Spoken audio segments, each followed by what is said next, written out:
आहेत आणि पुन्हा एकदा निकाल लागल्यानंतर पुन्हा एकदा आरक्षणासाठीचा आपला जो लढा आहे त्याची पुन्हा एकदा आपण तयारी करताय। आज आई भवानीचा आशीर्वाद घेतला तर विठ्ठलांचा आशीर्वाद घेणार आहात, काय नेमकी भूमिका आहे, कशा पद्धतीने सगळे वाटचाल? दर्शनासाठी आलोय, बाकी काय नाही। असलं तर मी बोलत असतो, मी लपवून ठेवत नाही काय। मलाही माहित नव्हतं की मी दर्शनाला चाललोय आणि इतक्या ताकदीनं समाज उसळून बाहेर निघल म्हणून मलाही वाटलं नव्हतं, कारण आम्ही सांगितलंच नव्हतं। परंतु समाज आता पुन्हा एकदा पेटून उठलाय, स्वतःच्या लेकराला न्याय देण्यासाठी आरक्षणासाठी घेणार आहे। सामूहिक आमरण उपोषण होणार आहे। आरक्षणाचा लढा अजून संपलेला नाही, याकडे सरकार अजून अस्तित्वात आलेलं नाही, काळजीवाहू मुख्यमंत्री आहेत, याकडे कशा पद्धतीने बघता? नाही होईल ना, ते केले शुद्धम खाते नाही, इतके खटाटोप काय करायचे? ते येणार, कुणीतरी येतेनच, आम्ही बी येणार, पुन्हा उपोषण करणार, आम्ही सोडणार नाहीत। बहुतेक अशी शक्यता आहे मुंबईतसुद्धा आमरण उपोषण होऊ शकतं, मुंबईतसुद्धा होऊ शकतं। सामूहिक तसं तर फायनली आमचं की अंतरवालीतच सामूहिक उपोषण करायचं, घराघरातले मराठी हे अंतरवालीतच येणार आहे ते सामूहिक उपोषण। तुम्ही म्हणतो पण मुंबईतसुद्धा होऊ शकतं। देवेंद्र फडणवीसांनीच आरक्षणाची वाट लावली असं तुम्ही मागच्या उपोषणाच्या वेळेस अनेकदा म्हणतात, तेच मुख्यमंत्री होण्याची शक्यता पुन्हा एकदा बदलत आहे। ते जर मुख्यमंत्री झाले तर पुन्हा आरक्षणाची वाटचाल कशा पद्धतीने असणार आहे? सगळे कोणी आलं तरी मराठ्यांपेक्षा मोठं कोणी नाही या राज्यात, कोणी पण येऊ दे, आम्ही सज्ज आहेत ना, कोणी पण येऊ दे, आरक्षण घेणार ओबीसीतूनच। पुऱ्या महाराष्ट्रातल्या मराठा आरक्षणात 100% गेल्याशिवाय मी हटत नाही, म्हणून तर सामूहिक आमरण उपोषण अंतरवालीला लावलं आहे आम्ही, हे फायनल आहे आमचं।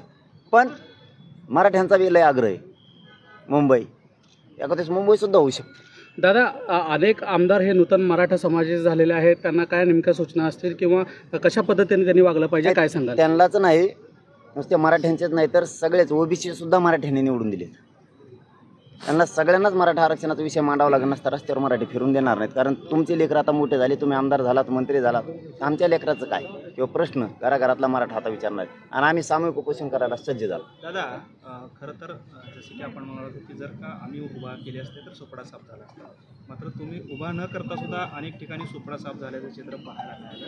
विशेषतः सोलापूर जिल्ह्यामध्ये बार्शी, माढा आणि करमाळा या ठिकाणी मोठा फटका एकंदरीत बसलेला पाहायला मिळाला, काय नक्की चित्र असू शकतं? आता नाही, ज्या गोष्टी केल्या नाहीत त्याला छाती बडायची सवय मला नाही, मी आणि माझा समाज मैदानातच नाही, त्यामुळं दोरी पूर्ण मराठ्यांच्या हातात होती।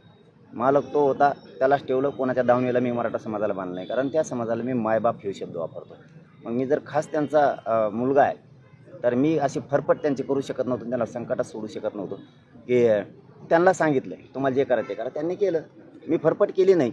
माझा ऐकतोय म्हणून मी याचं काम करायला सांगितलंच नाही मराठा समाजाला, मोकळा सोडला मराठा समाज। त्यामुळे कोण पडलं कोण आलं मी मैदानातच नाही आहे, मग पडलं लगेच म्हणायचं मायामुळं, मी त्यात मोडत नाही, मी मैदानात असतो ना, समीकरण जर जुळलं असतं ना, सोपडा सापच केला असतं, 100% सांगतो तुम्हाला। दादा, खरं तर अनेक वेळा मनोज दादा सोलापुरात येणार म्हणलं की हे चौक अनेक वेळा भरलेलं होतं, मात्र आज कुठेतरी परिस्थिती वेगळी दिसते, तरुणांची आणि समाजातील लोकांची संख्या कमी दिसते कुठेतरी। आता आम्ही म्हणतो दर्शनाला चाललो होतो, आणि तुम्हाला दाखवायची का पब्लिक? मग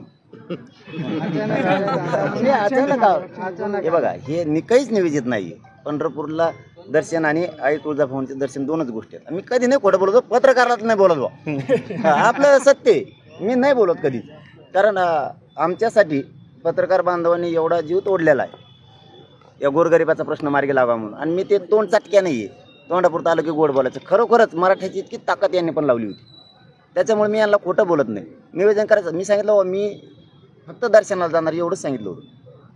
अहो बाबा, इतके आले की मग गाड्या आवरू आताशी घेते, परेशान झालो होतो आम्ही, 6-7 किलोमीटरवरती गाड्या होत्या, इतके लोक आले, इथं नुसता ट्रेलर बी नाही हो, आणखी लय मजा येणार पुढं, नुसतं आरक्षण देऊ नका म्हणा, कचका टाकायचं तुम्हाला। जे उपोषण आपण आता सामूहिक पद्धतीचं घेणार असं म्हटलं, नक्की काय रूपरेषा असणार आहे? कारण यापूर्वी आपण स्वतः आमरण उपोषण केलं, आता सामूहिक उपोषणाची रूपरेषा काय ठरली? आमरण, पण घराघरातले मराठी आता अंतरवलीत एका जागेवर बसणार, गावागावात नाही बसणार कोणी, राज्यभरातले मराठी एका जागेवर येणार।